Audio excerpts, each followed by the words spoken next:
he's too boring. Maybe I should have chosen my ex.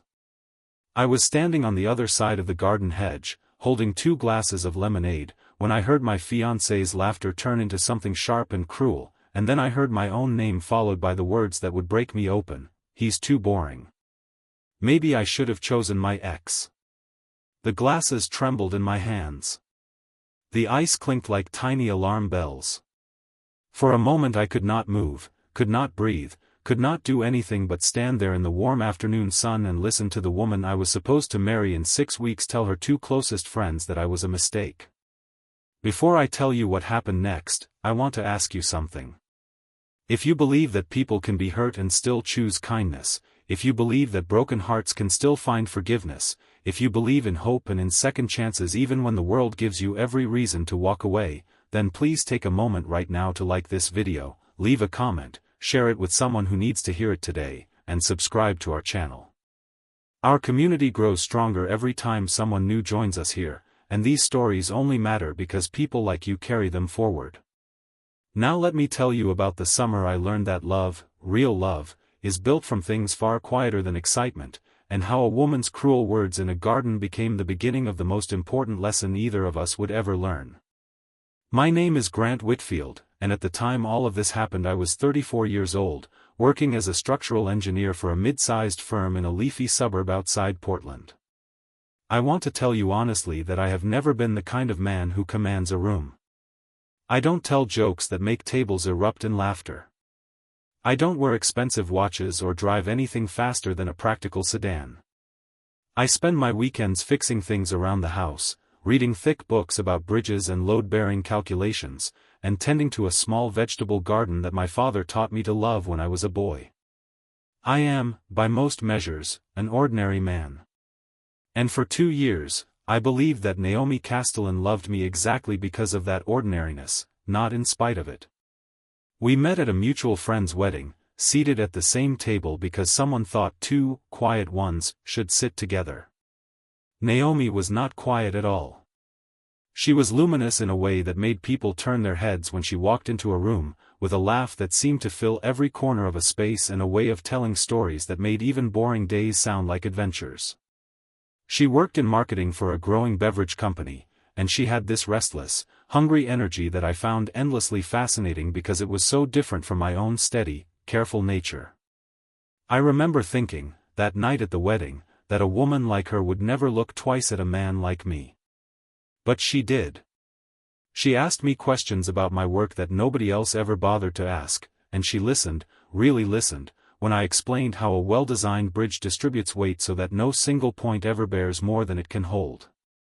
She told me later that she found it soothing, my voice, my calm way of explaining complicated things without ever raising my voice or needing to be the center of attention.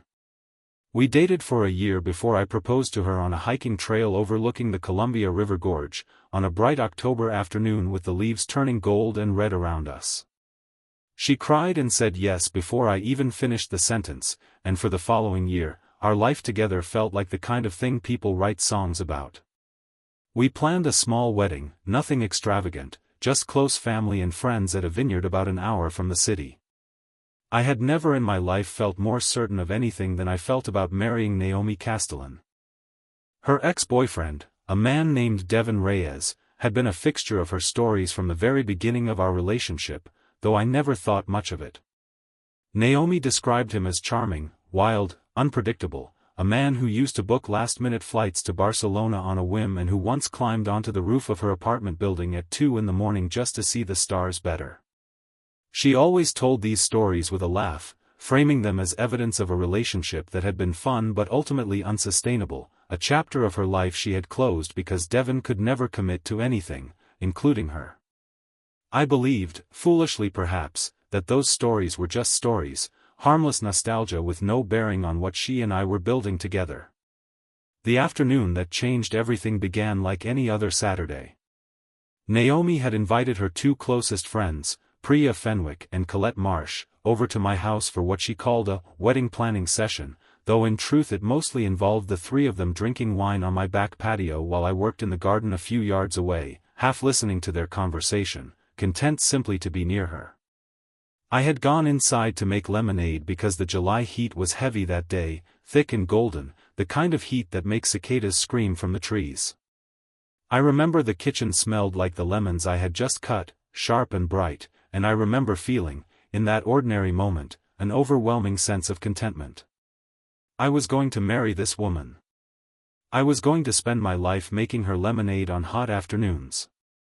I carried the 2 glasses back outside, walking along the stone path that wound around the tall boxwood hedge separating my vegetable garden from the patio, and it was there, just before I rounded the corner into view, that I heard Priya's voice, low and conspiratorial, ask Naomi if she was truly happy, or if she was just settling because the wedding was already paid for.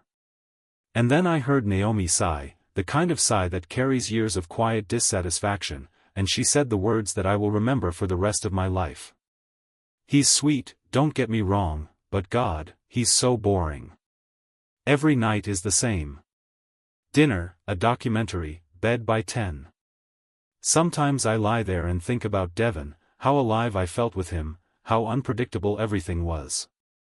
Maybe I should have chosen my ex.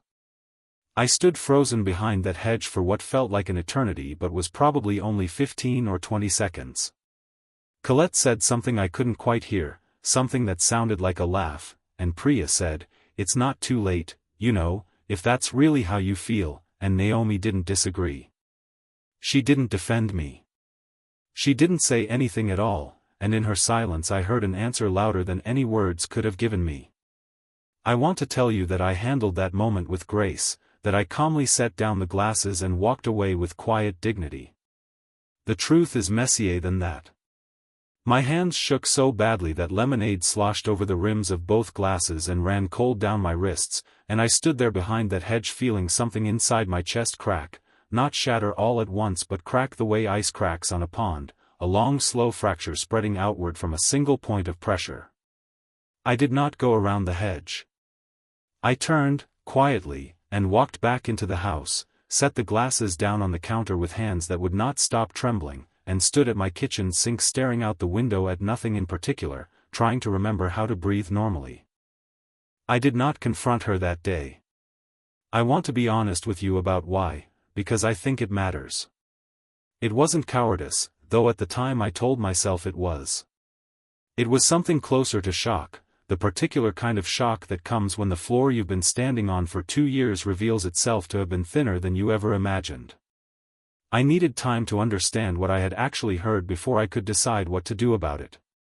So I stayed in that kitchen until my hands stopped shaking, and then I walked back outside with a smile fixed carefully onto my face, and I told the 3 of them that I had a headache and needed to lie down, and I left them to their wine and their planning while I drove to my brother's house 40 minutes away and sat in his driveway for 20 minutes before I could bring myself to knock on his door.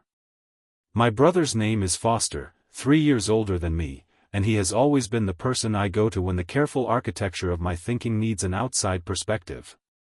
He opened the door, took one look at my face, and didn't ask any questions. He just stepped aside and let me in, made 2 cups of coffee, and sat with me at his kitchen table while I told him everything, word for word, exactly as I had heard it. Foster is not a man who reacts quickly.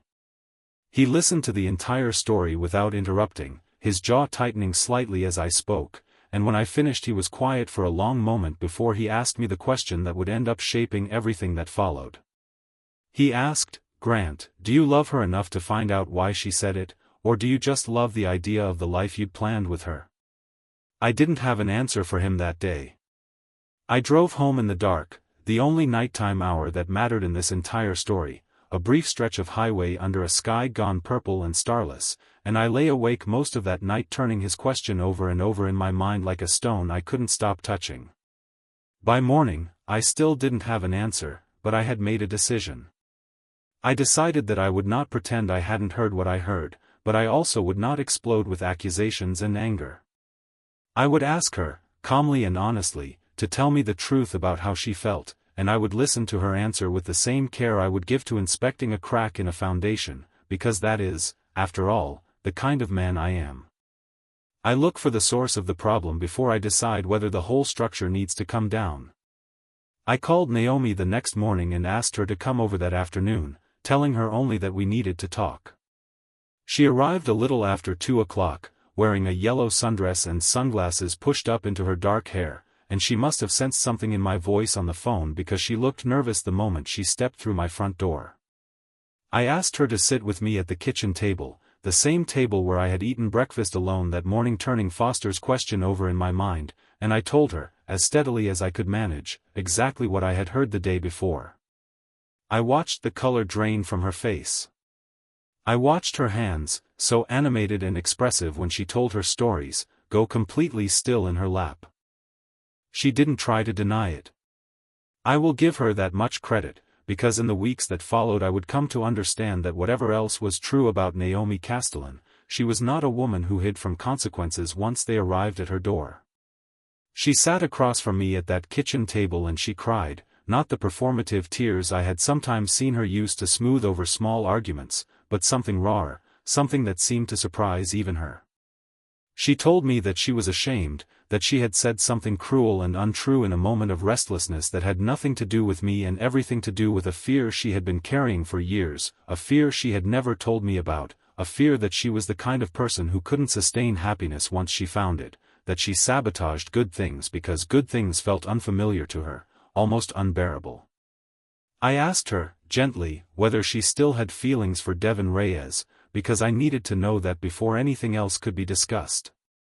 She said no, immediately and without hesitation, and then she paused and reconsidered, and told me the more complicated truth, which was that she didn't miss Devin as a person so much as she missed the version of herself she had been with him, a version that felt reckless and alive and unafraid of anything, including heartbreak.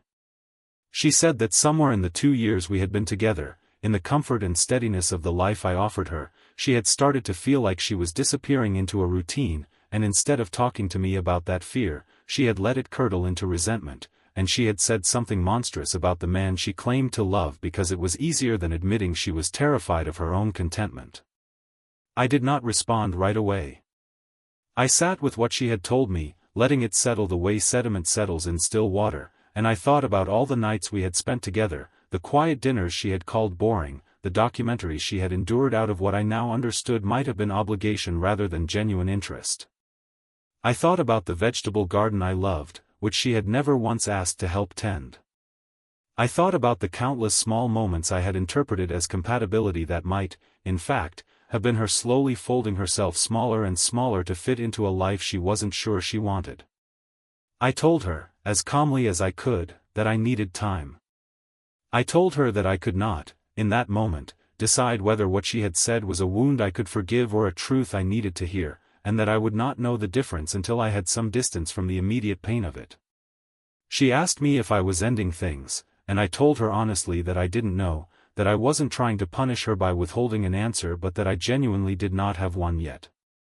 She left my house that afternoon looking smaller than I had ever seen her, and I sat alone at my kitchen table until the sun went down, which, again, was one of the very few times in this story that darkness mattered at all, because everything that came after happened in the clear light of day, the kind of light that makes it very hard to hide from the truth. The following weeks were some of the hardest of my life, though I want to tell you they were not without moments of unexpected clarity.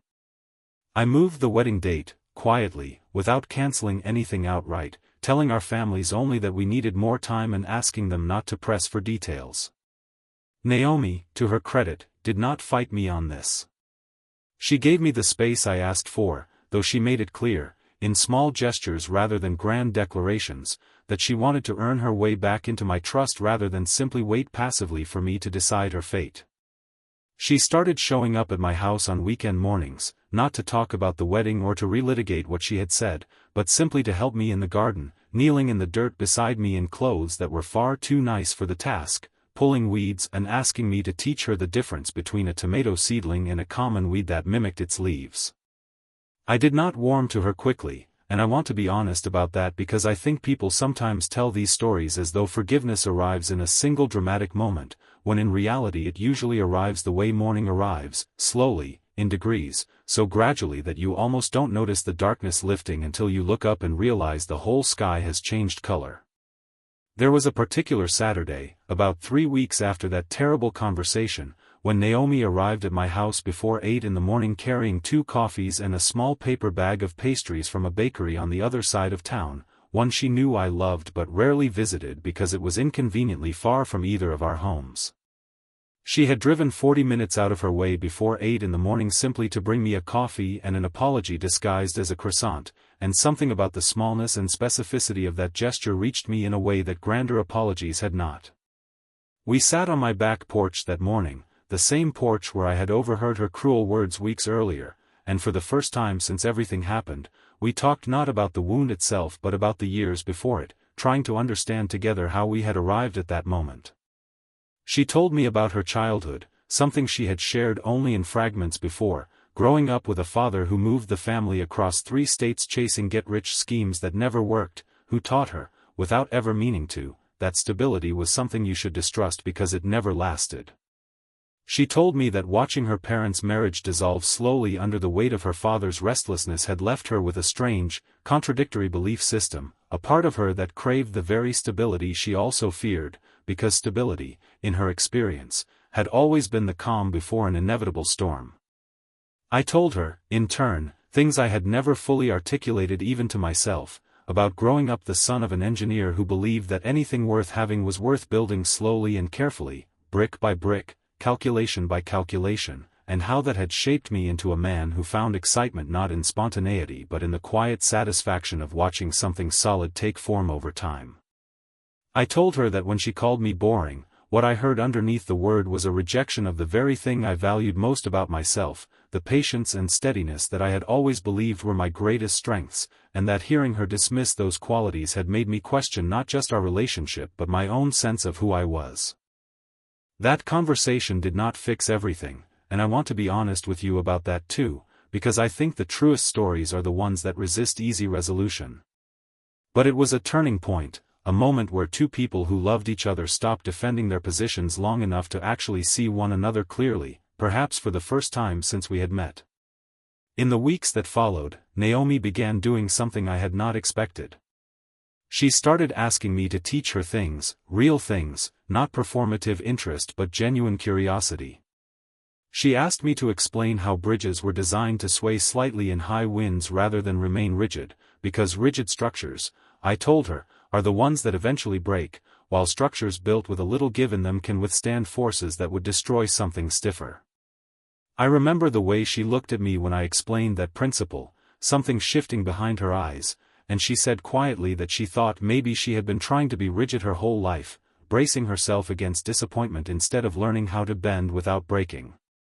Around this same time, I reached out to Devin Reyes myself, a decision that surprised even me when I made it. I found his information through a mutual connection and sent him a brief, civil message asking if he would be willing to meet for coffee. He agreed, somewhat warily, and we met on a Tuesday afternoon at a small cafe near his apartment. I want to tell you that I went into that meeting expecting to find a rival, some magnetic, dangerous man who would make me feel even smaller than Naomi's words already had. What I found instead was a tired-looking man in his late 30s, still charming in an easy, practiced way, but with a certain hollowness around his eyes that suggested a life built entirely on excitement eventually runs out of things to be excited about. He told me, without much prompting, that he had loved Naomi in his own way but had never been capable of giving her what she actually needed, which was not adventure but the sense that someone would still be there in the morning, every morning, without exception. He told me that he had heard, through mutual friends, that she was engaged, and that some small selfish part of him had hoped it wouldn't work out, but that meeting me now, seeing the seriousness with which I was approaching the situation, he found himself genuinely hoping we would find our way back to each other, because he said, with what seemed like real sincerity, that Naomi deserved a life built on something more solid than the chaos he had once offered her. I left that coffee meeting with something I hadn't expected to find there, a strange and unexpected peace. I no longer saw Devin as a threat, but as a chapter of Naomi's story that had taught her, the hard way, what she actually needed, even if it had taken her years and a painful mistake to fully understand it. I drove home that afternoon under a wide, cloudless sky, and I found myself thinking not about betrayal but about second chances, about how easy it is to mistake excitement for love and how much harder, but ultimately more valuable, it is to recognize love when it shows up quietly, in the form of someone who remembers how you take your coffee or who drives 40 minutes out of their way with a croissant and an apology. I told Naomi about the meeting with Devon a few days later, and I watched her face carefully as I spoke, looking for any flicker of longing or regret. What I saw instead was relief, and then something that looked almost like grief, a mourning not for Devon but for the version of herself that had once believed chaos and love were the same thing. She told me that hearing about the meeting, hearing that I had cared enough to seek out the truth rather than simply assume the worst, had shown her something about the kind of man I was that she had somehow failed to fully appreciate before, even after 2 years together.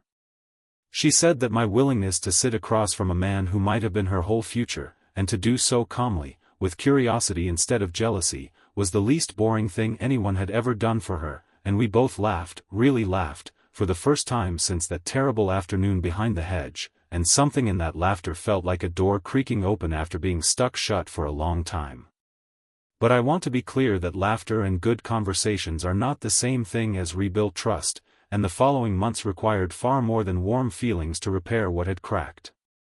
I asked Naomi to go to couples counseling with me, something I had never imagined myself doing, being a man who generally believed that most problems could be solved through careful analysis and patient conversation. But I had come to understand, through everything that happened, that some problems require a structural engineer of the heart, someone trained to see the load-bearing walls of a relationship that neither of us could fully see on our own. We found a counselor named Dr. Adeline Reyes-Bennett, no relation to Devon despite the shared surname, a coincidence that made us both laugh uneasily during our first session, and we met with her every other week for 4 months. Those sessions were not easy. I learned things about myself in that small office with its beige furniture and its box of tissues placed a little too conveniently within reach, things I had never fully confronted before, including the uncomfortable truth that my own steadiness sometimes shaded into emotional withholding, that I had a habit of retreating into calm, measured responses even in moments that called for more vulnerability, more mess, more of the very unpredictability I had always associated with weakness. Dr. Reyes-Bennett pointed out, gently but firmly, during one particularly difficult session, that Naomi's complaint about boredom might have had less to do with our activities and more to do with how rarely I let her see beneath my calm exterior, how rarely I showed her anger or fear or the full messy range of what I actually felt, because I had spent my whole life believing that steadiness meant suppression rather than genuine equanimity. That observation landed hard, and I spent several days afterward turning it over in my mind the way I had once turned over Foster's original question. I began to understand that Naomi's cruel words in the garden, however much they had wounded me, had also contained a kernel of something true, not that I was boring in any objective sense, but that I had perhaps been showing her only a fraction of myself, the careful, controlled fraction, while keeping the rest locked away out of some old belief that a good partner never burdens the person they love with their own storms. I began, slowly and with great discomfort, to let her see more of that hidden weather. I told her when I was afraid, really afraid, not the manageable, articulate fear I usually presented but the raw, formless fear that had gripped me the day I heard her behind that hedge, the fear that I would spend the rest of my life being someone's consolation prize rather than someone's first choice. I told her about moments from my own childhood I had never shared with anyone, including the year my father lost his job and I had lain awake at night, only 9 years old, absorbing his stress and worry, believing even then that it was my job to remain calm so that everyone around me could fall apart safely. Naomi, in turn, continued her own excavation, uncovering layer after layer of the restlessness that had driven her to say what she said that afternoon. She began seeing an individual therapist alongside our couples counseling, and she told me, during one of our sessions, that she had come to understand her attraction to chaos not as a genuine preference but as a kind of armor, a way of ensuring she was never truly surprised by disappointment because she had built her expectations around instability from the very beginning.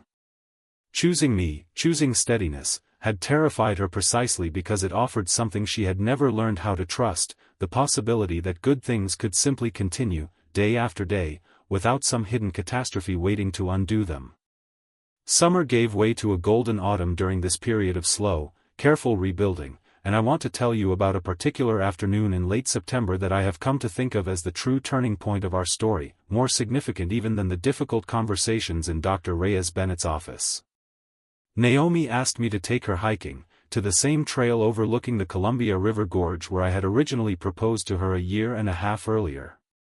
I was hesitant, worried that revisiting that place might feel like reopening a wound rather than healing one, but she insisted, and so on a bright, cool Saturday morning we drove out together, mostly in comfortable silence, the kind of silence that no longer felt like distance but like two people simply being present with each other. We hiked for nearly 2 hours, climbing steadily through stands of Douglas fir until we reached the overlook where I had once knelt in front of her with a ring trembling slightly in my hand. The gorge spread out below us, the river a silver ribbon cutting through hills that were just beginning to show the first hints of autumn color, and Naomi stood at the edge of the overlook for a long time without speaking, her arms wrapped around herself against the light chill in the air.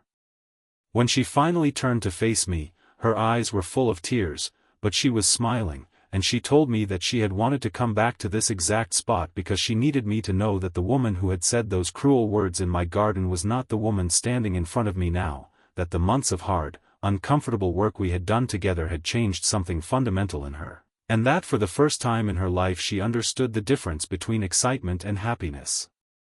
between chaos and love. She told me that she had spent years believing that a life worth living had to feel like a constant adrenaline rush, that calm was synonymous with settling, that steadiness was something to escape rather than something to build a life around. She said that watching me, over these past months, choose patience over anger, choose curiosity over jealousy when I met with Devon, choose the slow, unglamorous work of therapy over the easier path of simply walking away, had taught her more about real love than any grand romantic gesture ever could have. She said that boring, as she had once used the word, was in fact the opposite of what I actually was, that what she had mistaken for boredom was in fact a kind of quiet courage she was only now learning how to recognize and appreciate. I want to pause here and ask you something, because this is the part of the story where the lesson at its heart becomes clearest. If you have ever mistaken comfort for boredom, or if you have ever been the person whose steady love was underestimated because it didn't come wrapped in fireworks, I would love for you to leave a comment below sharing your own experience with this. Sometimes the most meaningful love is the quiet kind, the kind that shows up every single day without needing applause, and I think there is real value in naming that truth out loud, in a comment, so that others reading this might feel less alone in having lived it themselves. Standing there on that overlook, with the autumn wind moving through the trees around us, I asked Naomi a question I had been holding onto for months, ever since that terrible afternoon behind the hedge. I asked her if she was certain, truly certain, that this was the life she wanted, because I told her I could not build a future with someone who might, 5 years or 10 years from now, find herself once again resenting the very steadiness that had once felt like safety. She did not answer quickly, and I was grateful for that, because a quick answer would have felt hollow after everything we had been through. She thought about it, standing at the edge of that overlook with the whole gorge spread out beneath her, and then she told me that certainty, real certainty, wasn't something she could promise, because life has a way of testing even the strongest convictions.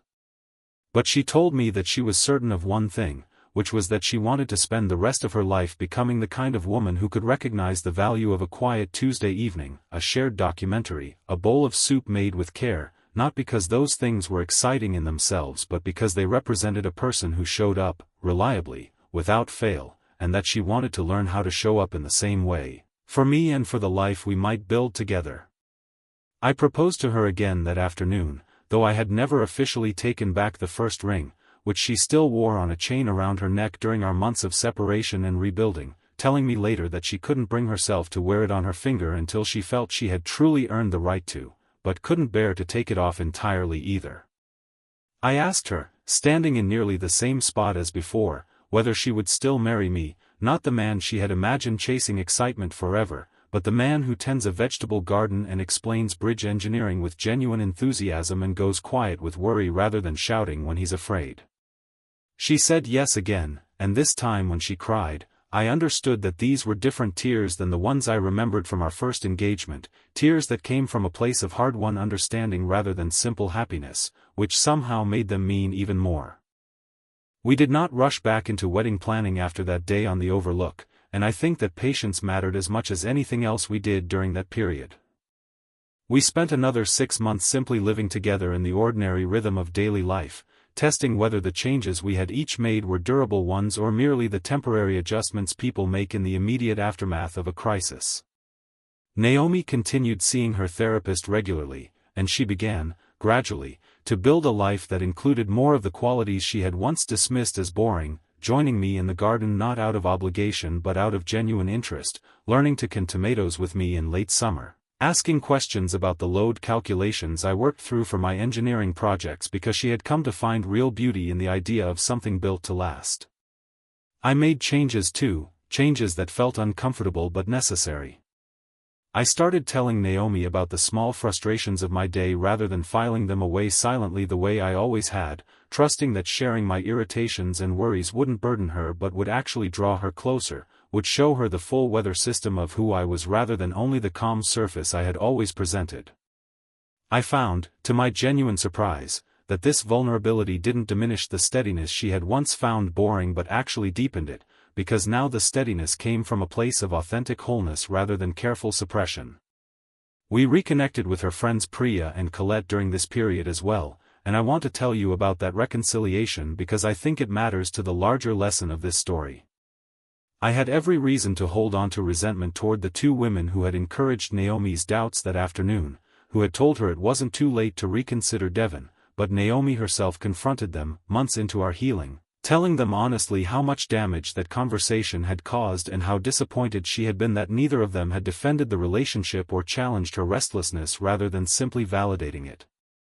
Priya, to her credit, apologized sincerely, admitting that she had been going through her own difficult period, struggling in her own marriage, and had projected some of her own dissatisfaction onto that conversation in the garden. Colette was more defensive initially, but eventually came around as well, and by the following spring, the five of us, Naomi, Priya, Colette, and their partners, were able to sit together at a dinner party at my house without any lingering tension, a small but meaningful sign of how thoroughly the wounds of that summer had healed. The wedding, when it finally happened, took place almost exactly 2 years after our original planned date, on a bright, clear Saturday in June at the same vineyard we had originally chosen, though we redesigned nearly every other detail to reflect who we had become rather than who we had been when we first got engaged. Naomi asked her father, despite their complicated history, to walk her down the aisle, telling me that part of her healing had involved forgiving him for the instability of her childhood, understanding that he had done his best with the tools he had, even if those tools had left her with wounds she was still learning to tend.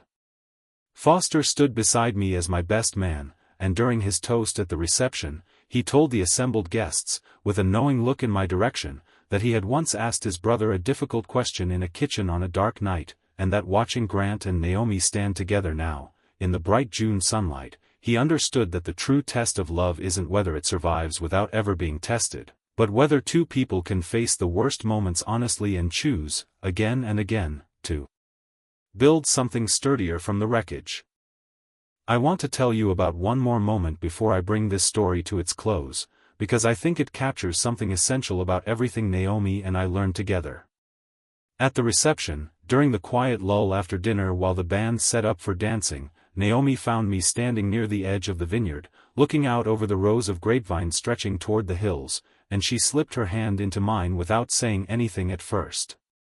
After a moment, she told me that she had been thinking, standing there in her wedding dress with her new husband beside her, about that terrible afternoon behind the hedge 2 years earlier, and she told me that she was, in a strange way, grateful it had happened, because without that painful rupture, she might never have done the hard work of understanding herself, and I might never have learned to open the parts of myself I had always kept carefully hidden. She said that some bridges, she had come to understand, are actually strengthened by the very stresses that once threatened to break them, that the cracks, once repaired properly, become some of the strongest points in the entire structure, and she smiled at me, knowing that this was the language I understood best, the language of things built carefully and made to last. Before I close this story, I want to ask you to think about your own life for a moment. Have you ever mistaken excitement for love, or steadiness for boredom? Have you ever said something cruel in a moment of fear that you later had to work hard to repair? Or have you been on the receiving end of words that broke something in you, and had to decide whether forgiveness was possible?